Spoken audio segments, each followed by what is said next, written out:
anak Indonesia, salam sehat, salam literasi.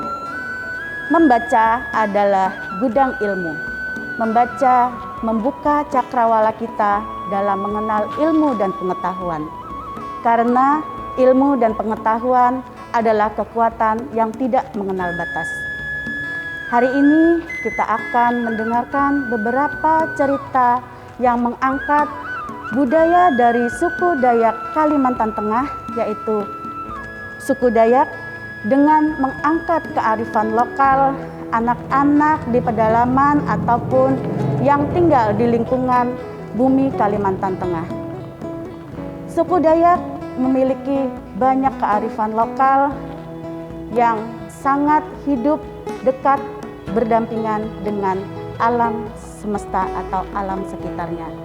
Mari kita budayakan membaca, mengenal budaya Kalimantan Tengah melalui cerita-cerita pendek yang mengangkat kehidupan dari anak-anak suku Dayak.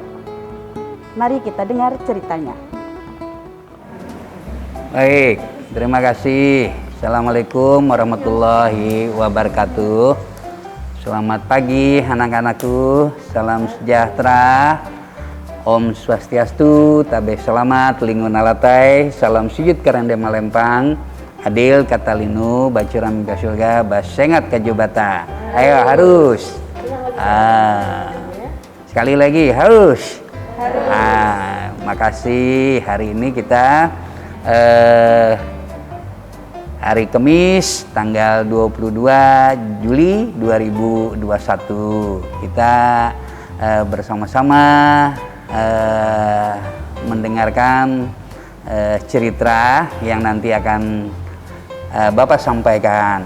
Mudah-mudahan ini salah satu mengisi kegiatan kita, karena sementara kita belum melaksanakan pembelajaran tatap muka, terbatas, mengingat karena situasi kita di Kota Palangkaraya masih suasana pandemi yang boleh dikatakan kemarin level 4, nah sekarang sudah mulai membaik menjadi level 3. Doa kita semua mudah-mudahan kita bisa anak-anakku nanti kembali ke sekolah dan bermain dengan teman-teman yang lain.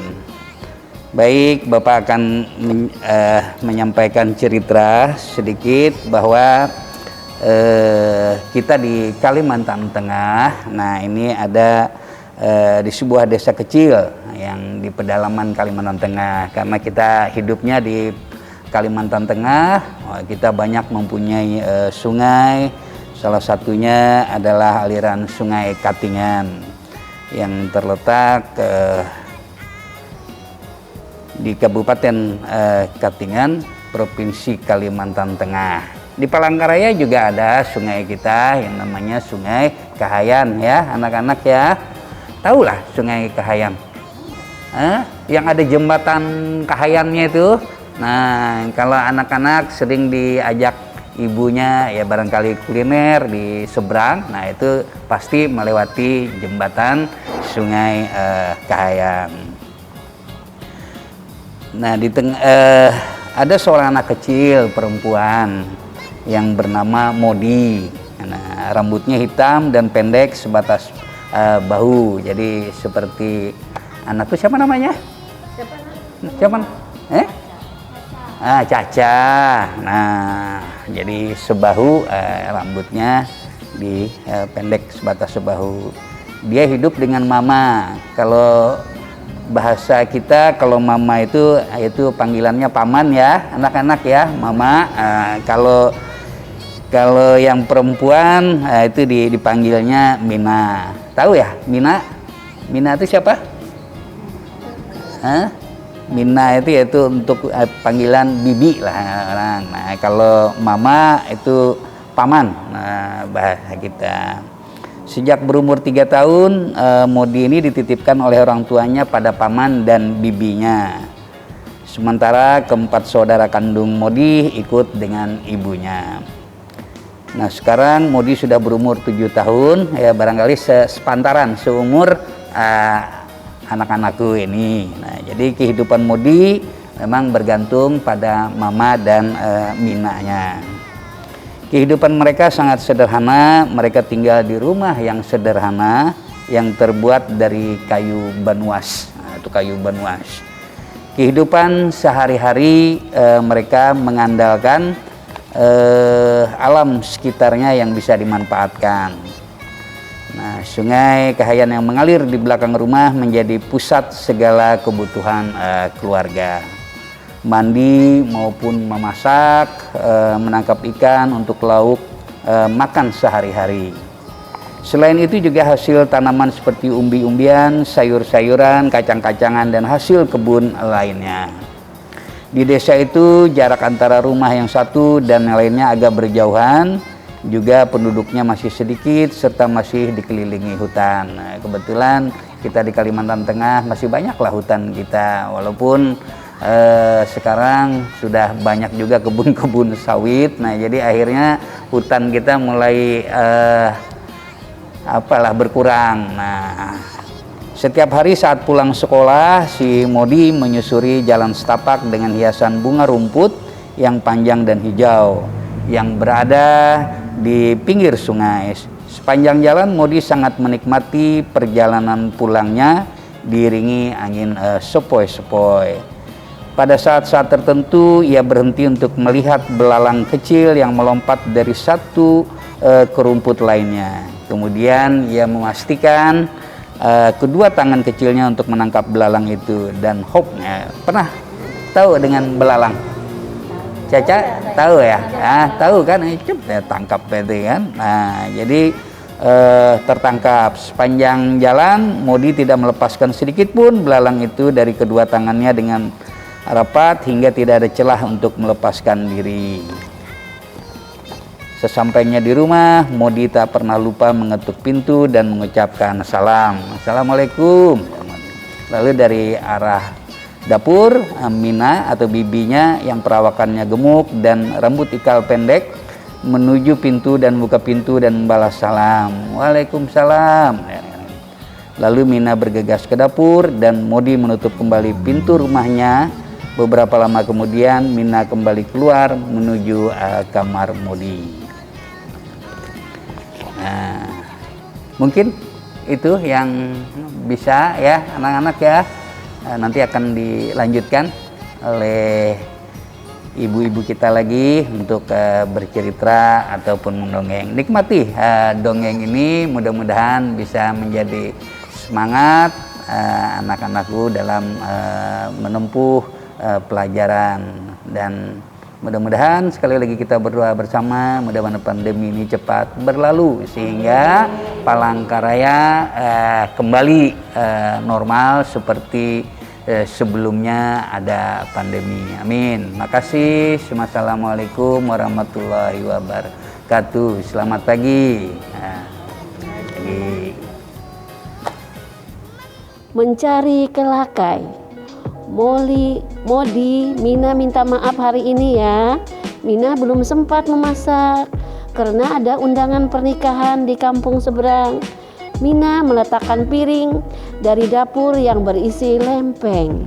Lempeng adalah kue yang dimasak dengan bahan dasar tepung terigu, pisang raja nangka, santan kelapa, dan gula. Banyak bahan itu tadi dicampur jadi satu lalu dimasak menyerupai pizza. Bagi Modi, lempeng adalah kue terenak yang sangat ia sukai. Selesai ganti baju, Modi segera keluar menuju dapur untuk mencuci tangan dan mengambil segelas air putih yang diletakkan di meja dekat piring berisi lempeng. Dengan sigap Modi segera mengambil lempeng dan menyantapnya dengan lahap. Nyam nyam nyam nyam katanya. Ia sangat lapar sehingga membuat ia tergesa-gesa memakan lempeng tersebut. Dari arah dapur suara langkah Mina terdengar, prok prok prok prok. Karena rumah itu tempat tinggal mereka semuanya. Terbuat dari kayu hingga derap langkah kaki terdengar dengan jelas. Dan Mina menghampiri Modi. Modi, Mina boleh minta tolong denganmu enggak? Oh iya nak, kenapa? Persediaan sayur Mina sudah habis. Mina meminta tolong Modi mau ya membelikan sayur kalakai di warung untuk makan malam nanti. Kalakai adalah tumbuhan paku-pakuan yang biasa ditemukan di daerah rawa dan banyak ditemukan di Pulau Kalimantan. Lalu Mina mengeluarkan uang dari saku dan memberikannya kepada Modi, sehingga Modi mengambil uang yang diberikan Mina dan memasukkannya ke dalam kantong sakunya. Iya Mina, segera Modi memasang sendal jepitnya dan keluar menemui anak tangga dengan cepat. Lalu lagi-lagi Modi melewati pinggiran sungai yang warnanya seperti kopi susu. Arus sungai itu sangatlah deras. Sur, air sungainya deras sekali. Air sedang pasang karena sering hujan.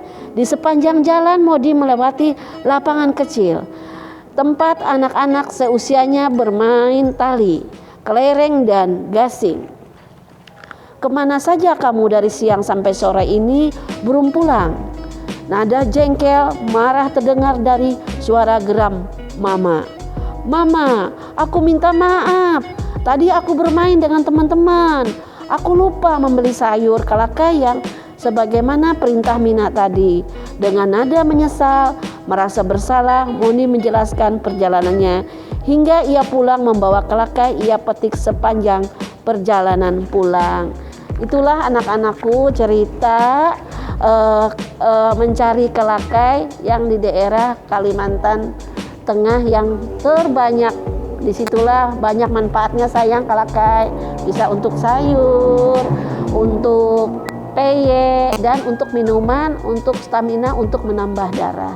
Itulah cerita Bunda pada pagi hari ini untuk anak-anak Bunda yang saya sayangi. Terima kasih. Wassalamualaikum warahmatullahi wabarakatuh. Nah, demikian tadi beberapa kisah tentang Modi, si gadis ngaju yang tinggal di bumi Kalimantan Tengah. Membaca sesuatu yang sangat sederhana bisa kita lakukan, tapi dari membaca banyak yang kita ketahui. Maka mari kita melakukan, mari kita membudayakan membaca untuk kepentingan, untuk menambah ilmu dan pengetahuan kita, mengenal dari hal-hal terkecil apa yang ada di Kalimantan Tengah. Membaca gudang ilmu, membaca membuka cakrawala dunia. Salam literasi. Wassalamualaikum warahmatullahi wabarakatuh.